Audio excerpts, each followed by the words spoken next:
Welcome to the Owatonna Today Show, your community connection since 1991. I'm Linda Karauskas, and I want to thank you for joining us on this Wednesday, September 21st. We have an informative show for you today. First, we'll be talking with the Steele County Ducks Unlimited group, and we're going to hear all about their fall duck bash and to find out more about their conservation efforts. And then later on, we're going to be visiting with the Transitional Housing of Steele County, and we'll be talking with Julie Anderson.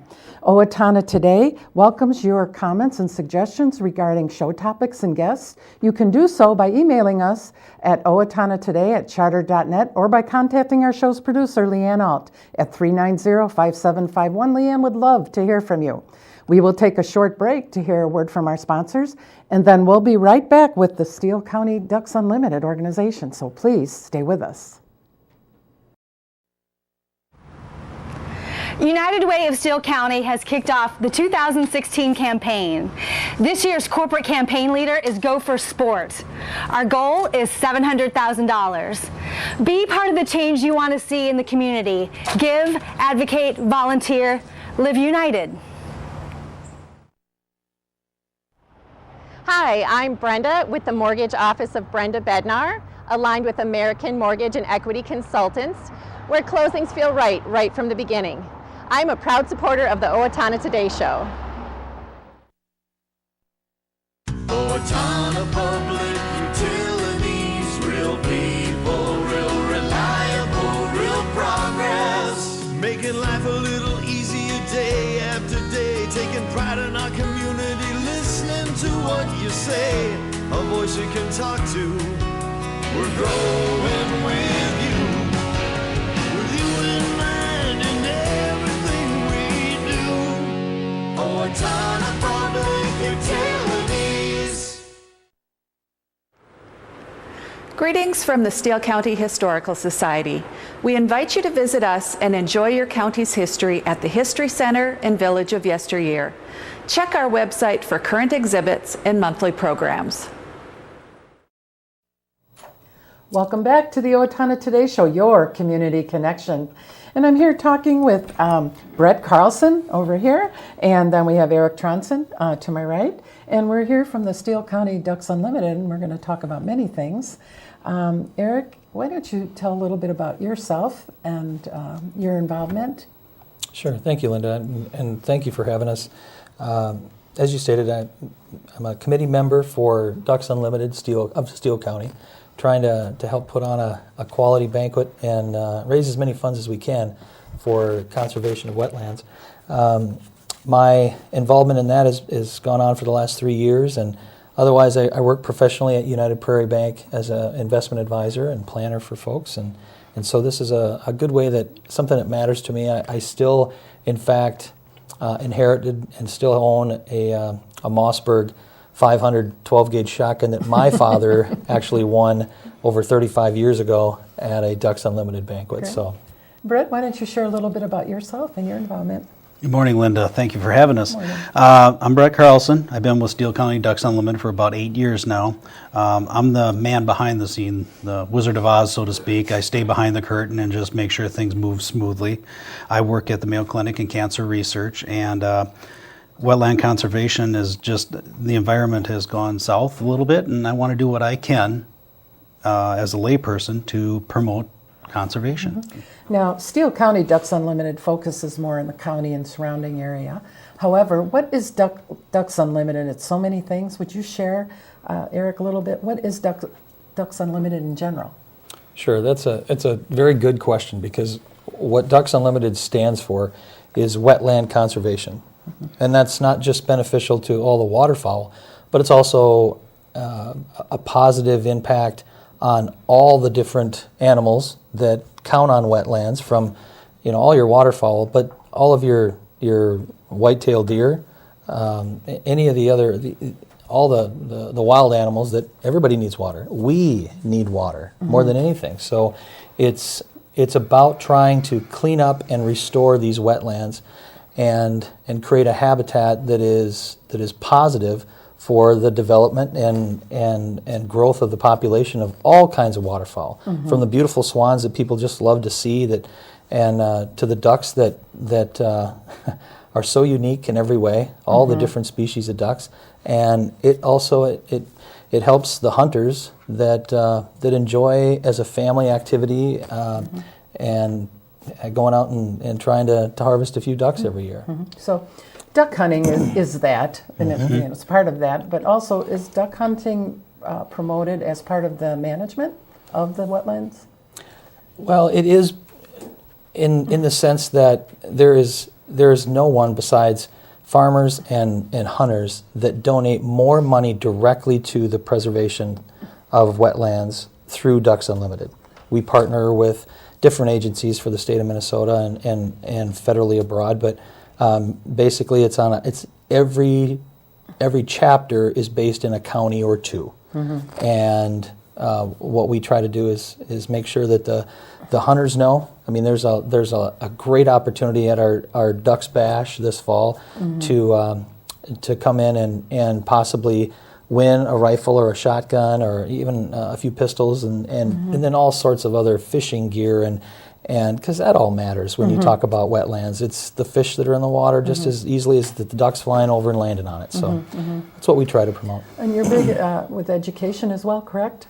Yeah, one of the primary drivers with our Green Wings division is all children that are under 18 that have an interest in learning more about correct conservation practices and how they can help. The millennial generation right now is so focused on trying to help, trying to do good, if you will, do the right thing, choose the right thing.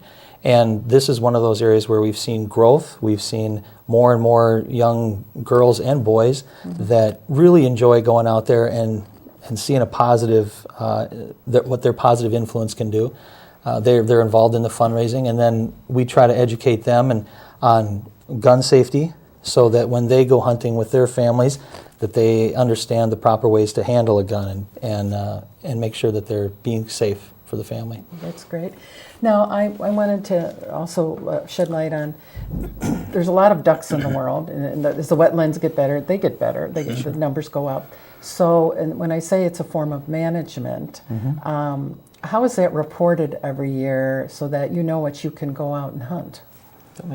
Well, when you apply for a hunting license with the DNR, they do actually ask you what you harvested last year, so they can keep track of the number of birds that are harvested, and they can issue a certain number of permits every year. Okay. And that's the same with any hunting, whether it's whitetail, bear, ducks. Sure. It's all managed and controlled through the DNR, and this is one way that they get information from us, the community. And okay.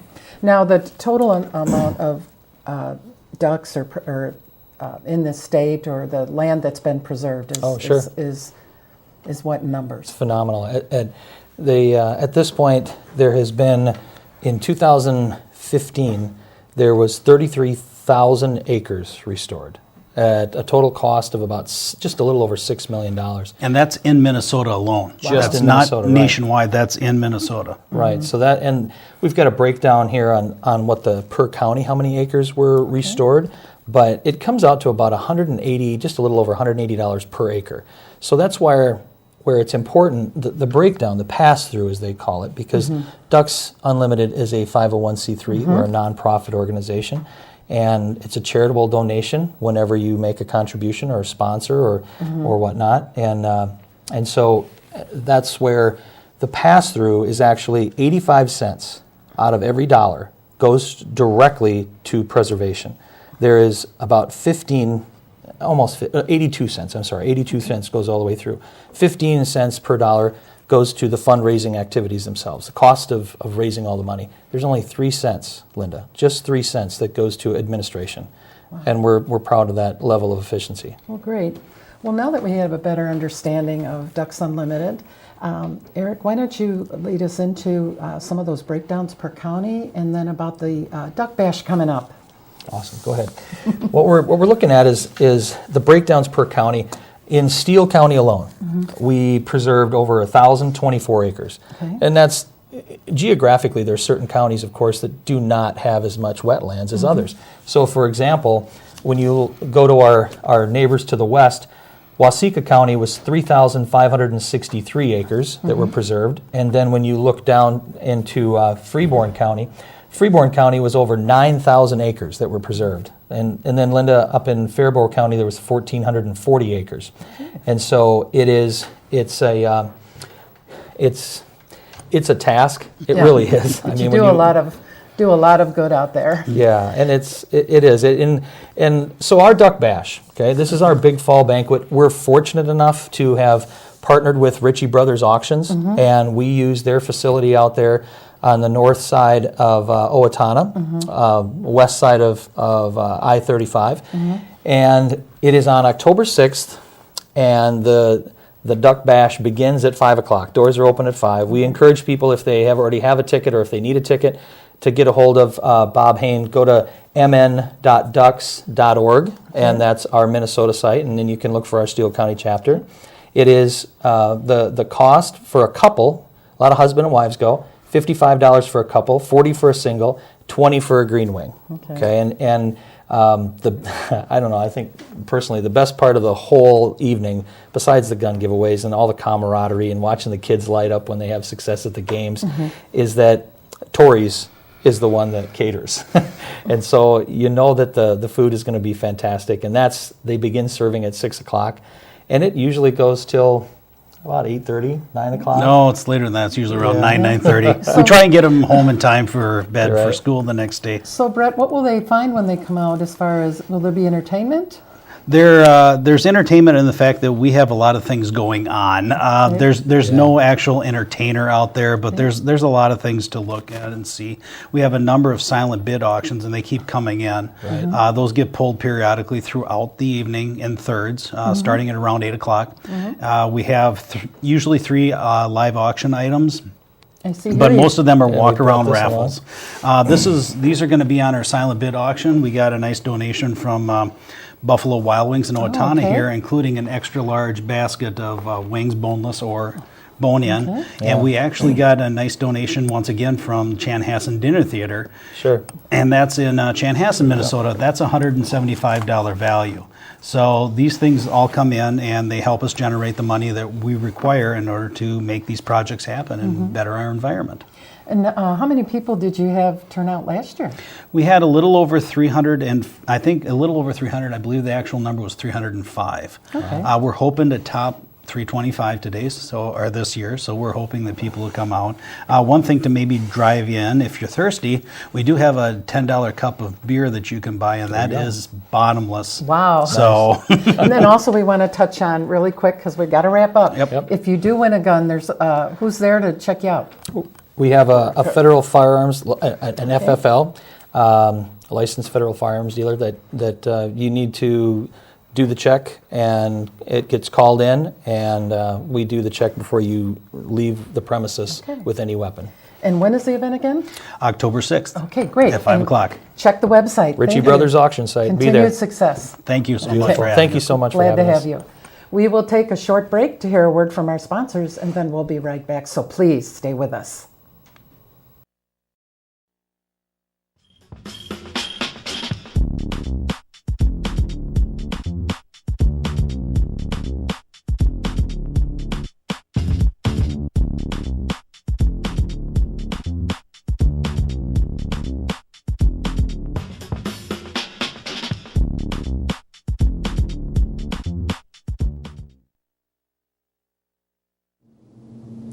Looking for that perfect birthday party idea for your child? I have exactly what you're looking for, a pool or gym party at the West Hills Tennis and Fitness Center.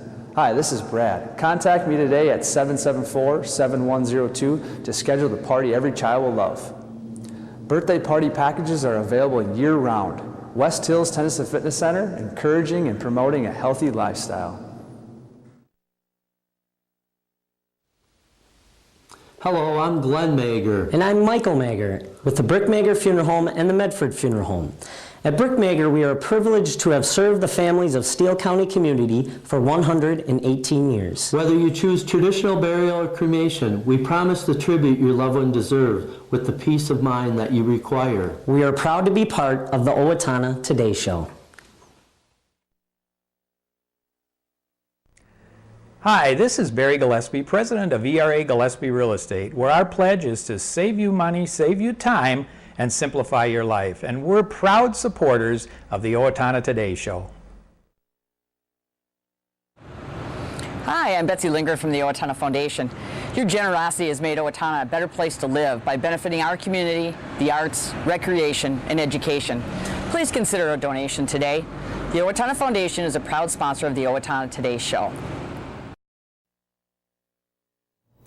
Welcome back to the Owatonna Today Show, your community connection. I'm Linda Karauskas, and we're here visiting with Julie Anderson from the Transitional Housing of Steele County. Perfect. And it's so good to have you. Thank you for having me. I appreciate this very much. So, Julie, tell us, what is Transitional Housing?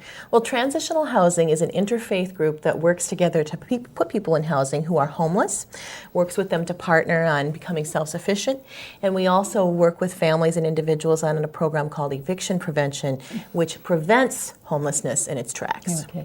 Now, how long have you been with Transitional Housing here, and what is your role? Since 2009, I've been with Transitional Housing. 7 years have gone by very, very fast. When you do what you love, you never work a day of your life. And I'm the executive director there. Okay, and you're very hands-on. Very much. We'll see you at the breakfasts and different things. Absolutely, absolutely, you bet. That's what I love about the job is, the hands-on part. Oh, great.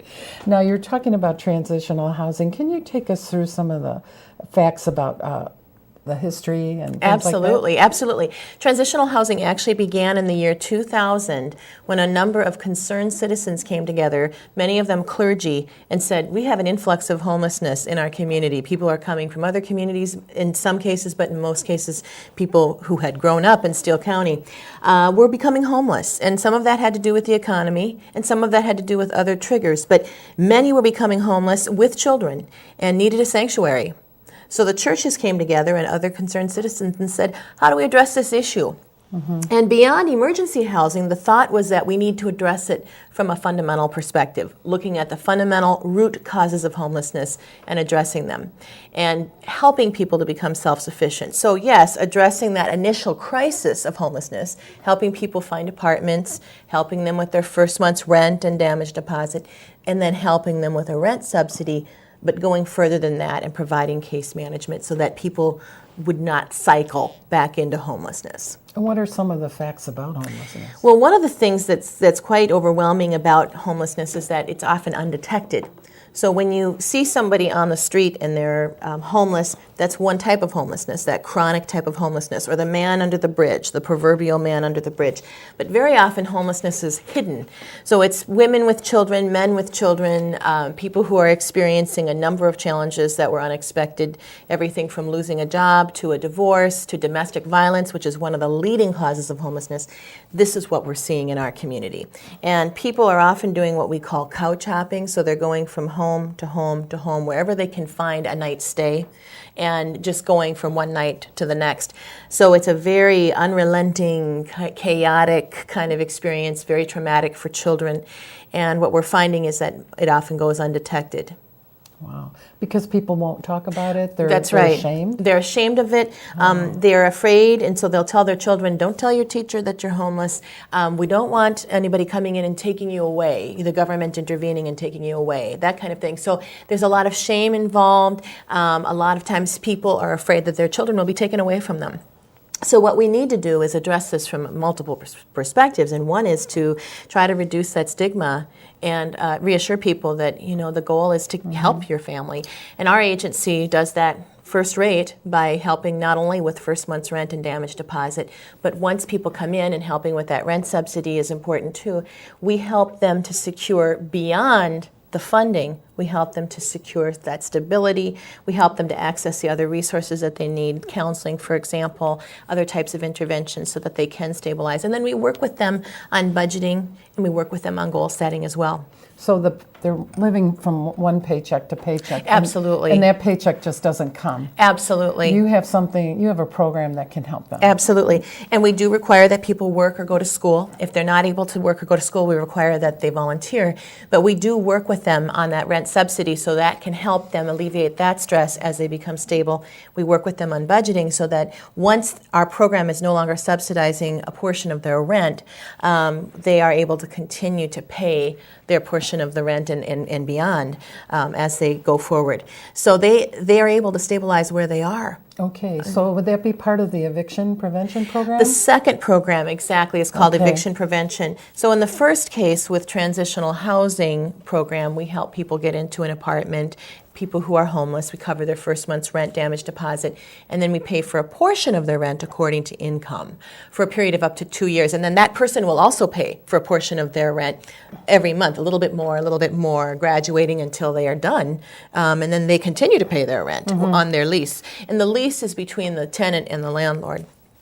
The second program that we have is called eviction prevention, and that is for people who are already in an apartment, they're doing fine, but all of a sudden something happens. So maybe a husband passes away or moves out, or maybe they have a change in their family, maybe they lost a job, and so temporarily they're in a fix, they're in a difficult situation. So we can jump in and help them for 1 month. That's a beautiful program because it's prevention. It's preventing people from becoming homeless in the first place. They already have the other skills. Exactly. They have the other skills. It's just they hit on hard times. Exactly. They don't even need the case management necessarily.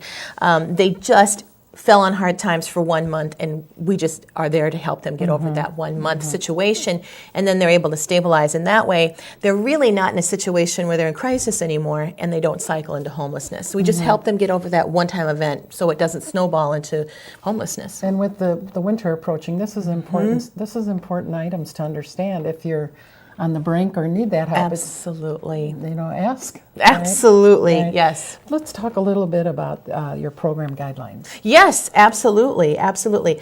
Well, clients are in our program for a period of up to 2 years. We absolutely insist that when we partner with people that they are interested in becoming self-sufficient and self-reliant, and they are. They want to work hard. And we ask that they set goals with us, that we work with them to set goals.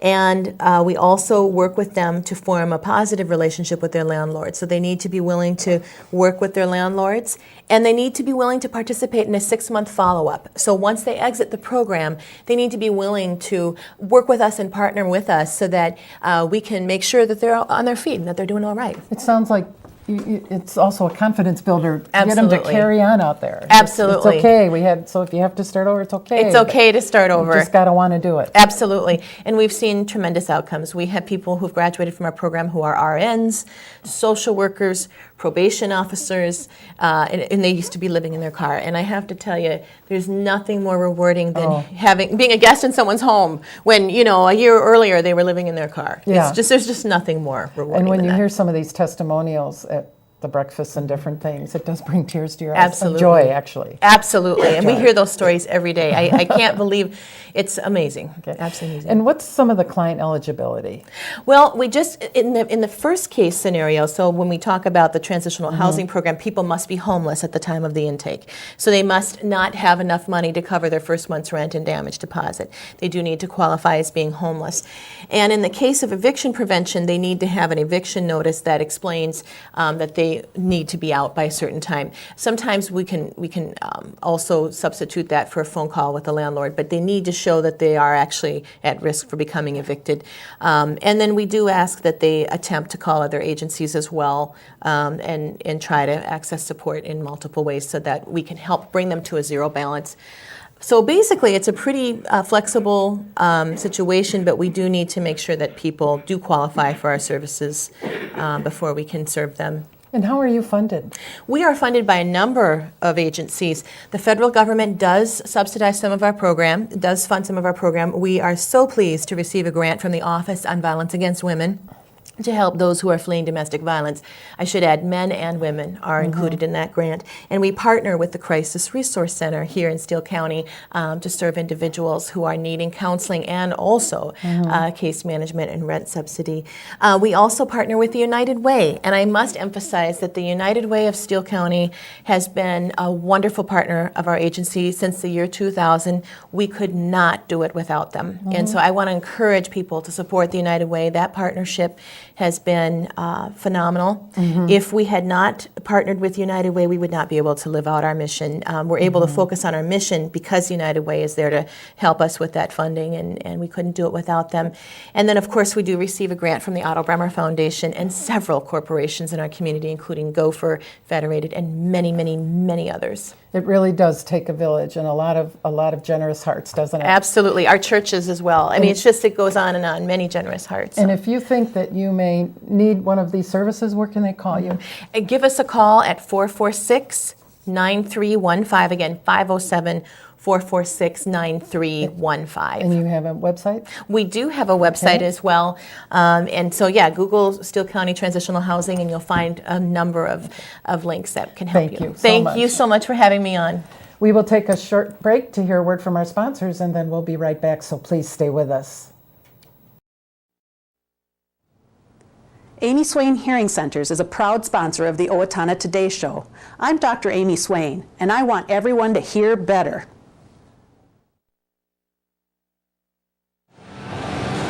Hi, I'm Tim Anderson, the owner of Anytime Fitness, where we make getting healthy affordable and convenient.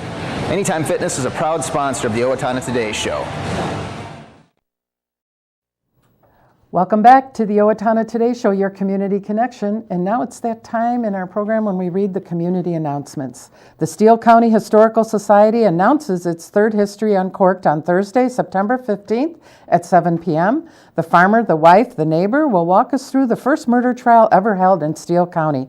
Tickets are $10 for members and $15 for non-members and includes one beverage of your choice. Tickets are available for purchase online at www.steelehistorymuseum.org, and seating is limited. Culture Fest will be introducing a new activity this year called the Amazing Culture Race. The race is modeled after the popular TV show The Amazing Race and is open to 12 teams of 2 people each. Teams will race on bicycles along a predetermined route, completing difficult cultural challenges at pit stops. To register for the race, go to www.culturefest.org and click on Amazing Culture Race. The race is limited to only 12 teams, so please register soon. Owatonna Hospital is offering a free seminar to learn about sleep apnea on Tuesday, September 20th from 6 to 7 p.m. at Owatonna Hospital's Visions Conference Room. Learn about symptoms of sleep apnea and who is at risk, how sleep apnea can affect your health, and what medical concerns are associated with sleep apnea and the effects of leaving sleep apnea untreated. The seminar is free, but space is limited to the first 40 who register, and to sign up, call 407-977-2190. You can also visit alinahealth.org/Owatonna Asleep for more information.